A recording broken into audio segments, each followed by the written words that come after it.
नमस्कार. श्री स्वामी समर्थ. आपले धार्मिक संग्रह व कथा या आपल्या यूट्यूब चॅनलवर स्वागत आहे.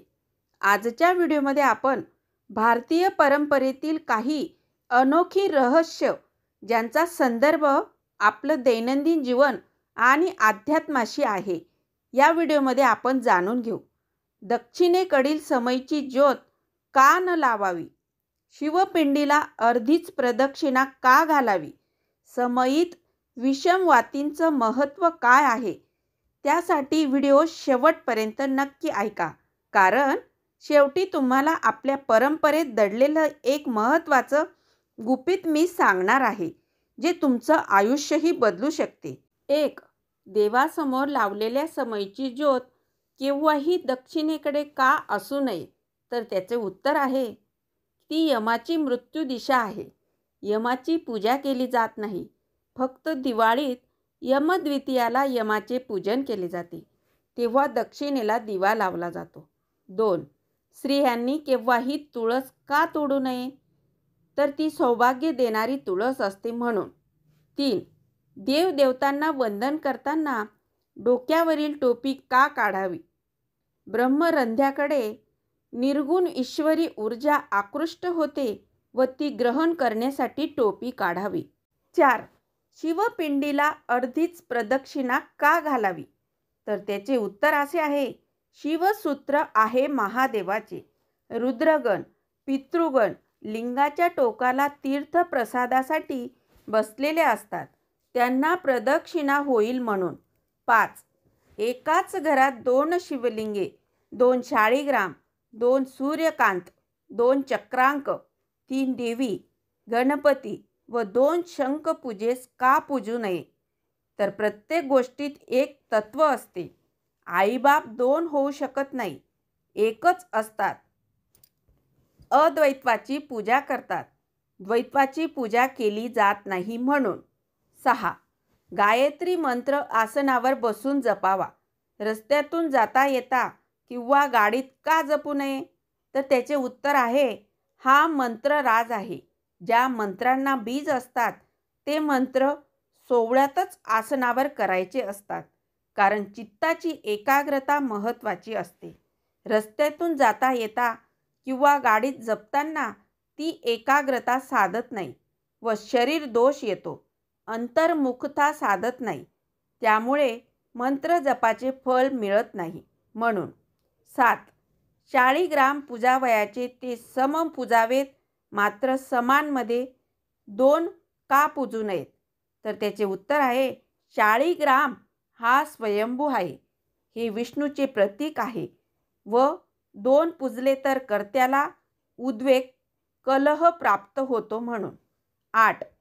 निरांजनात तूप व तेल कधीही एकत्र का घालू नये? तर तूप हे सत्व तत्व व निर्गुण आहे व तेल हे रज तत्व व सगुण आहे, म्हणून हे दोन्ही एकत्र करता येत नाही, नाहीतर तमतत्व वाढेल, राक्षसी संकटे येतील म्हणून. 9. देवदेवतांच्या मूर्तीची व फोटोची तोंडे कधीही दक्षिणेकडे किंवा एकमेकांसमोर का करू नये? तर त्याचे उत्तर आहे, त्यांच्या तेजाच्या लहरी स्पंदने समोर फेकली जातात, त्यामुळे शत्रुत्वाचा दोष येतो म्हणून.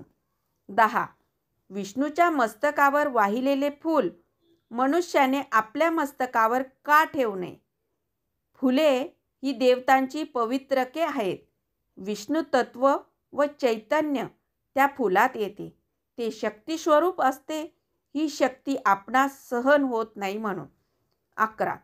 शिवमंदिरात झांज, सूर्य मंदिरात शंख व देवी मंदिरात बासरी का वाजवू नये? तर त्याचे उत्तर आहे, शिवाचा तमभाव आहे व झांजेतून तमतत्वाचे स्वर उत्पन्न होतात, त्यामुळे शिवास विरक्ती येते म्हणून. सूर्य हा अग्नितत्वाचा आहे व शंखनादही अग्नितत्वाचाच आहे. दोन्हीही शक्ती एकरूप झाल्यावर रजकणाचे घर्षण होते, सूक्ष्म ज्वाळाची निर्मिती होते व त्यामुळे दाह निर्माण होतो म्हणून. देवी मंदिरात बासरी ही नादपोकळी निर्माण करतात. शक्तितत्व या नादात पोकळीत राहत नाही. ती हिरण्यगर्भा आहे. ती प्रसूती वैराग्य आहे. 12. आपली जपमाळ व आसन कधीही दुसऱ्यास वापरण्यास का देऊ नये? त्याचे उत्तर आहे, त्यात आपल्या सेवेच्या सात्विक लहरींचे बंधन झालेले असते. ते दुसऱ्यास दिल्यास त्याला ते मिळते व साधनेत त्या आसनावर आळस येतो. 13. देवाला नेहमी करंगळी शेजारील बोटाने गंध का लावावे? कारण हाताची 5 बोटे ही त्या त्या तत्वाशी निगडीत असतात.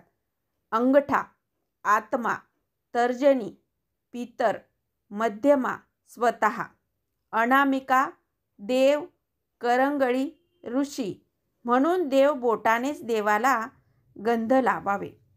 14. समहित नेहमी 1, 3, 5, 7 अशा विषमवाती का असाव्यात? सम का असू नयेत? तर त्याचे उत्तर आहे, विषम तत्व हे तम आहे. त्यामुळे आपल्याकडे येणारे तम ते विषम उसळते व सात्विक लहरी प्रस्थापित करते म्हणून. 15. एका हाताने देवाला नमस्कार का करू नये? कारण 10 इंद्रियाचा नमस्कार महत्त्वाचा असतो, पंचतत्वाचा नाही.